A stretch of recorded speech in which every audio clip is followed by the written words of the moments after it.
Hello everyone, hope you're doing well. Today we're back looking at the developer Q&A from today, from Gaijin, and I'm actually going to split it up so we have the aircraft video in this video, and then we have helicopters and naval as its own separate video. So, let's get into it. After talking about the ground vehicles for a bit, now let's talk about some stuff that's going to annoy people. So the first question is, why are repair costs for strategic heavy bombers like the B-29 and Tu-4 so high? The B-29 now has a repair cost of over 60,000 silver lions once upgraded. It's impossible to fly these aircraft without huge economic losses as they are easy targets. Now the answer is, this situation appears because of the special gameplay involved in heavy bombers and the application of general economy rules to them in the game.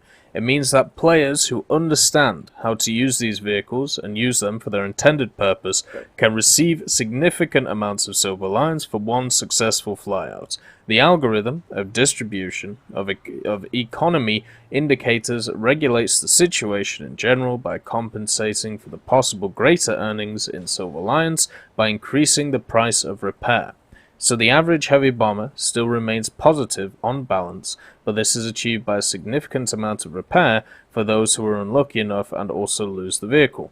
We understand the complexity of this situation and are working on changing of the algorithm for calculation in economy indicators for these aircraft. We plan to reduce the repair cost of bombers at the same time as the reduction of earnings in silver lions for some actions in battle. So they have heard the plea of many people saying that certain repair costs are too high, and what they're going to do is reduce the repair costs, but also at the same time reduce the earnings of some actions in battle. So if I was going to hazard a guess, it will work like this. So you'll probably get the same amount of silver lions for doing stuff that heavy bombers do, such as bombing bases and airfields, but for kills and stuff like that, you'll probably get a lot less silver lions. So they'll try and push you towards specific playstyles over others, depending on the rewards that you get from them. Now, I'm very much outspoken about this issue, because I'm basically in very much agreement of the answer of they've said and why it happens. Unfortunately, a lot of this comes down to a get good scenario. And the fact is, whenever I make a video which talks about this issue and talks about repair costs, it gets heavily downvoted, and the same comments keep coming up, which is they shouldn't use repair cost to balance stuff, it affects the average player. There is nothing stopping an average player becoming not average, especially when it comes to heavy bombers. It's not hard to play them, and it's not hard to not get shot down, especially if you're talking about stuff like the B-29 and the Tu-4. You just take different routes, you play it patiently, instead of beelining for bases and going at the same altitude. Why not just do a 180, climb a little bit, and then hit the bases? Yes, this will take you longer. Yes, this will mean that you have less time over the actual battlefield, but it also means you won't get shot down. And the two videos I made on this subject, so the first one was proving a point with the A6M5 Otsu, where I go through my findings over a 12 game over basically half a day, because they made a bunch of repair cost changes, and I saw millions of comments talking about the Otsu and why it was unfair that this thing had its silver lions taken away from it, or, you know, through its repair costs, and why didn't they just up its BR? And as shown, after 12 games, after the new repair costs were introduced, I was able to make 200,000 silver lions. This is with dying and also with losing. There were many matches in this where I didn't do particularly well, as you can see from the air kills, and I still did, you know, pretty well. The second video that got disliked a lot as well is the ME-264 one deserving its repair costs, where I talk about the issues with the 264. The fact that at this time, after this video was made, it went up in BR should show that it does have issues in the game, mainly down to its high altitude spawn and the fact that it can get to bases before anything touches it. So therefore, you're able to get off your bombs and get your silver lions before you even get touched. So a lot of people didn't like these two videos because it's pointing out a problem in the game. And that problem is the fact that even you could make the A6M5 100,000 to repair, and an individual like me will still make money in it. And the question that has to be the question that has to be asked is, what is the difference between me flying an aircraft and another person flying an aircraft? And the only answer is either playstyles, or maybe experience, or maybe use of the aircraft. And none of these are assailable issues that people have in the game. All of these come down to the fact that you can do what I'm doing in these two videos to even greater effect than what I'm doing. The question is, why aren't you? Is a better way of putting it. So yes, they are looking to address the issue, but at the same time, it's very obvious why it exists to me. Incredibly obvious. And a lot of people say, why don't they balance by BR, right? Why don't, instead of balancing by repair cost of vehicles, why don't they just up their BR? I'll give you an example of where that has actually happened in the game, and it's made a vehicle completely useless, right? So the one that everybody talks about is this one, right? The Otsu, with its 32,000 repair costs, and then the A6M5, the 9,000 one. You know, just fly this one, don't bother with this one, if that's your issue. But there are two vehicles here, right? So you've got the Key 49-2B, the Donryu, and the Key 49-2B Late Donryu. And this was actually brought up to me by Swiss and Nito, so I just want to thank you for that. But if you look at these two aircraft, they're exactly the same. They're exactly the same. They have 1250s, 4 250s, or a 500, right? They have all the same modifications. They have all the same flight paths. The only difference is the modifications that you have on them, and also the fact that one has a camouflage which is different than the other. This is at 4.3, and this is at 3.7. The only way this can happen is if this machine is outperforming this one. But they're exactly the same. There is no difference between these two at all. They're the same machine. So do you want situations where they keep upping BR on something such as the Key 49-2B Late because it's outperforming the 2B, even though they're exactly the same? Because at the end of the day, what this just means is I'll just play the 2B, and this will never get touched. No one will ever play this. Because why would I? Because there's just a version here which is just easier to play. And this is the situation you run into with planes if you just balance them by BR. You'll get incredibly similar vehicles which have massively different win rates, massively different play rates as well. So if you decide that, okay, you know, you have something like these two, the A6M5 and the Otsu, obviously people are doing really well in the Otsu, well, let's just put it up to 5.3. People always ask, well, why has it gone up in BR? Because it's very similar to the A6M5, just the standard one, you know? It's actually better, the A6M5 in certain ways, than the Otsu. So why is that? And then you can confuse people even more and make sure that the Otsu, this one, never gets played. Because why would I? So yeah, think about that side of the argument as well. I know I'll catch a lot of flack for that. I'm fine for it. The thing is, like, this is solved by people understanding how the game is better. Or how to get better at the game. And if you're annoyed by that, that's fine. You know, there are plenty of tutorials out there. The next question is, recent tests in aviation realistic battles enduring confrontation have proved significantly popular with pilots. It's fair to say this mode and the changes made solve many of the issues people faced with the current random battles for AirRB, such as lack of targets, dynamic objectives, and variety in scenarios. Will you consider making AirRB EC a permanent mode rather than just a monthly testing event? The answer is no, we will not. It should be clear that it would mean dividing the overall online player count in aircraft in the RB game mode into two parts, which would worsen the situation for matching. So they're not doing it for matchmaking reasons. It may have been more interesting if they actually tailored this question more towards the idea of, well, would you be in favor of replacing Aerialistic with an Air RB EC mode, but unfortunately that is not the question.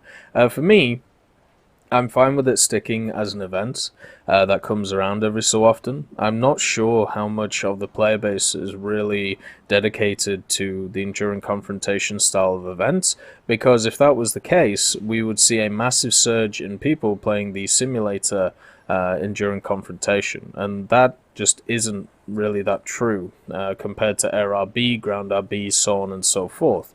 So the idea that it's an event that just comes around every so often, I think, is a much better idea than it being a permanent game mode, because at least for me, the interest there is not as high as some of the other ideas that I've seen. And you already have a situation where you can play the EC idea. You know, the fact that the lack of targets in RRB, lack of dynamic objectives and variety in scenarios, well, just go play simulator enduring confrontation. And if it's too hard for you, or if you don't want to learn the controls, or maybe there's other issues, then fair enough. There are other games out there which give you very similar experiences, which have much smaller player bases, which can give you that more insular experience. But in War Thunder, there needs to be maps which are designed for every type of vehicle, and also it means that you can't just sit near airfields, wait for people to take off in RRBEC, and then just shoot them down over and over again. Because my experience, at least in RRBEC, was great for the first half an hour to an hour. It generally worked incredibly well, until one of the teams decided that they would just camp airfields.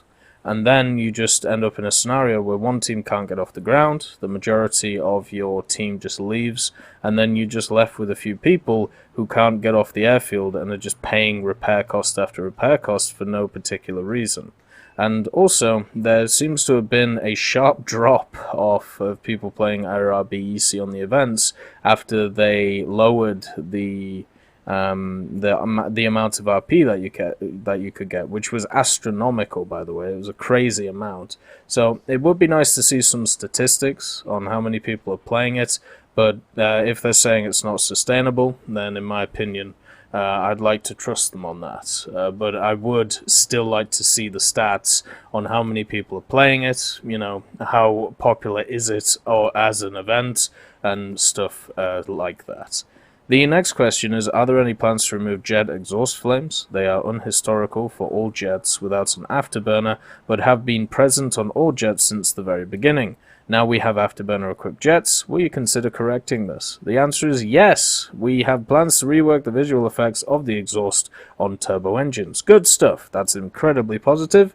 A nice little visual change, which is always welcome to see. I always like the fact that I always like the ideas, or the fact that, we get these little visual upgrades, kind of like the opening and closing of cockpits, or when you turn an engine on, you see the little flame. It's just, it's a nice little thing, and those are the little things that always make me come back to War Thunder. Now, the big kahuna question, will you consider implementing the Su-25 and the A-10 into the game? What are the chances of seeing these aircraft? The answer, we have already answered this question earlier. Yes, we don't exclude their appearance. The chances are good, although perhaps not with an entire arsenal of suspended weaponry. We, on the Tech Hub, for some reason the A-10 just kept being talked about, so we actually had to ban the, whenever someone said A-10, they would be muted for 5 minutes, because for some reason it just became a topic that everybody talks about, and no one actually talks about the issues it would bring to the game. They just go, oh, it would be really nice to see, look at the cool gun, look at, all of these crazy weapons on it and all of this stuff. The main problems I have with stuff like the Su-25 and the A-10, if you bring out their fully loaded cells, depending obviously on what variant we're talking about, but mainly I'll just focus on the A-10C 810C and the Su-25T at this time, if you bring out their fully loaded cells, they will take over games, and there is nothing you will be able to do to stop them. But the other thing is tech tree equivalence.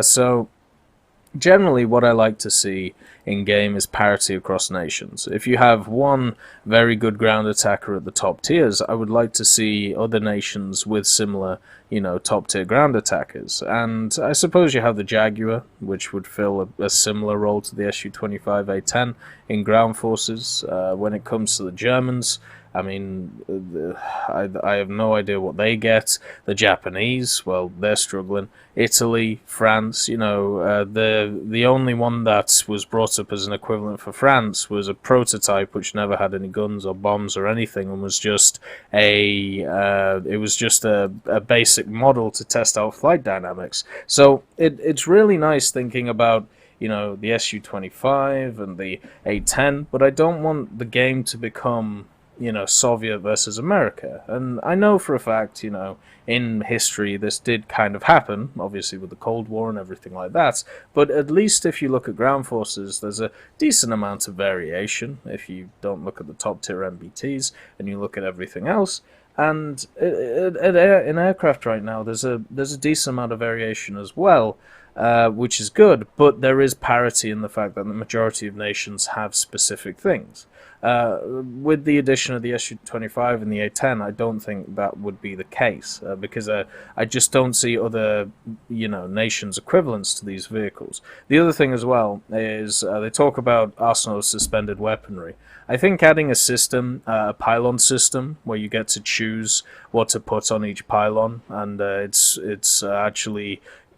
dedicated to, or the limiting factor is weight, would actually be a really cool addition. I would love to see that.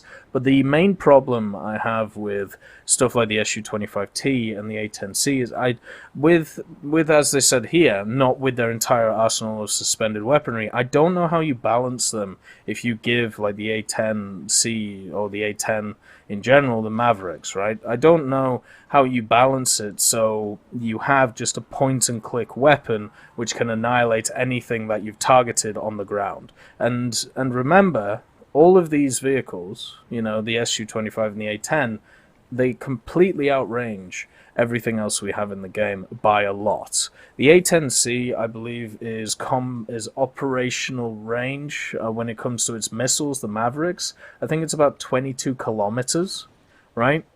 So that's way higher than anything we have in the game. And the Su-25T has access to a missile which is combat effective at 50 kilometers.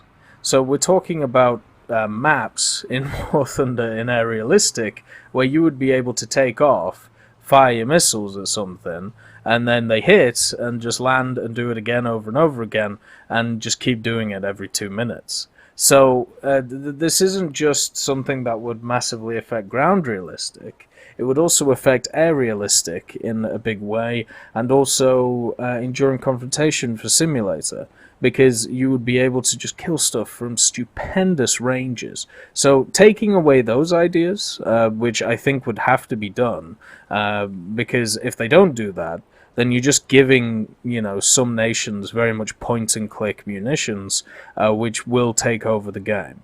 And it will be incredibly infuriating to fight, because what is the counter? Well, you can shoot it down with machine guns, if you know it's coming. And a lot of the time, you're not going to know it's coming.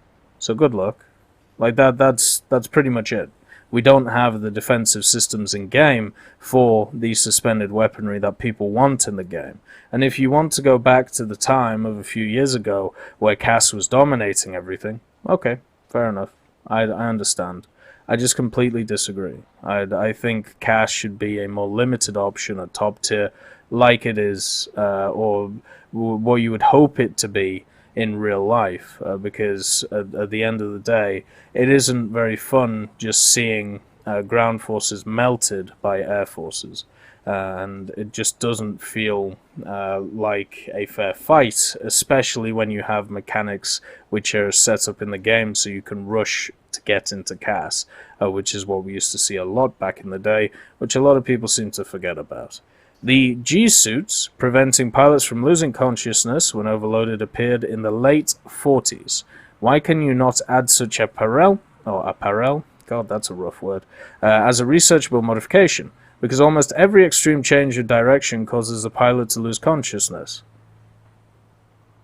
Wait, we already have that. Why is this a question? This already exists. I just don't get it. Like, there you go, G-suit. It's even available on quite a decent amount of lower-tiered vehicles. Why is this a question? We already have such modifications in the game.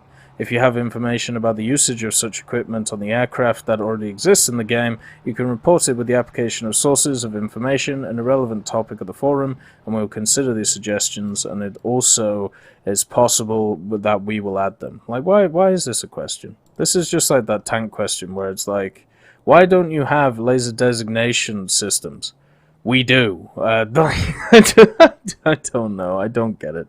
Then the last question is, will there be any changes in the gameplay in Aircraft RB? For example, new targets for bombers and attackers, destroying a city or train. At the moment, gameplay in bombers and attackers is monotonous. We need more different targets. The answer is you need to understand that in Aircraft RB, only aircraft and nothing else, the target will always be AI, so the principal gameplay is unlikely to change much even if we add a new type of target. True diversity can be achieved when the attack target can pose a real danger to the attacking aircraft, or even better if it is controlled by another player.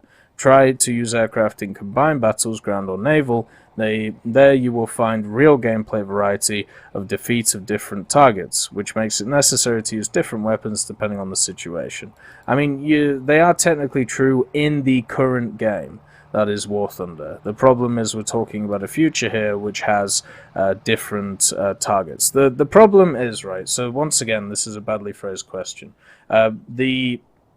I've talked about in the past the idea of implementing paratroopers into the game, the ideas of implementing trains, supply lines, and the idea is you set up a system which all works as a homogeneous block, and the bombers and the attackers and whatever else, what you have to do is shock parts of the system, so therefore it loses track. So if you destroy a base, then that would trigger a supply line which would go from the airfield to the base. If you let the supply line go through, such as the trucks, therefore the base gets rebuilt. Then you have trains which go between the bases, which if they either pick up supplies or pick up something along those lines, they can deliver it back to the airfield. If it gets back to the airfield, maybe you get more tickets. Paratroopers have to be able to land in specific areas on maps, such as towns or villages. Once they land, they create a defensive circle that they are able to fight around. They're able to attack AI, which is around the place, such as the columns of tanks, and your job as an individual who has to attack that is to try and take out those soft targets, so the paratroopers lose the battle, therefore you gain back that sector, therefore the enemy loses some tickets. You could also destroy the paratroopers before they get there by shooting down the planes. So the idea is not just to add random targets, the idea is to add different styles of targets which have an effect differently on the maps, right? And the problem is right now, what we have is a very simple system where you have certain AI targets which affect your ticket counter by dying, and then you have other AI targets which don't affect the ticket counter. So the only question is, which targets do you go after depending on what munitions you have, and do you affect the battle by doing it or not? Whereas in a system where you add the stuff that I just talked about, it would be much more complex, and everything would have a cause and effect. So it would be much easier. Oh, sorry, that would be a much better question to ask than, why not just have more different targets? Because it can be dismissed with this answer, which is a correct answer to the question, but it's the wrong question. The question that should be asked is, can we get smarter AI? Can we get cause and effect objectives instead of simple monkey kill, monkey lose ticket, simple as. So this aircraft Q&A part is interesting. So we've got some good stuff. you know, the fact that the SU-25A10 is once again kind of confirmed. The turbojets idea is nice to see. They're reworking that.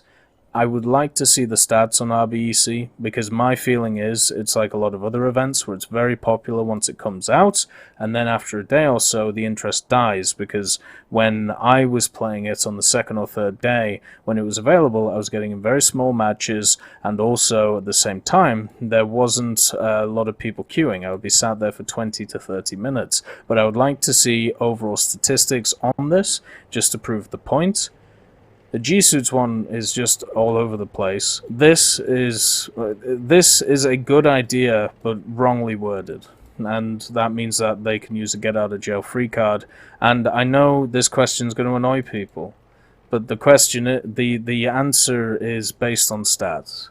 So if you want to get better, you know, you can do it. I believe in you. Everybody else does as well. I hope you all have a wonderful day, and I'll see you next time. I'd just like to thank Ambrosius McClellan, B. Young, Blackie, Daniel Stanton, John Ryman, Joseph Anders, Martinez, Mopar 1969, Moxie, Super Cacti, Uyans Terry, and Elove Goats, and of course Seductive Trash Can for supporting the channel.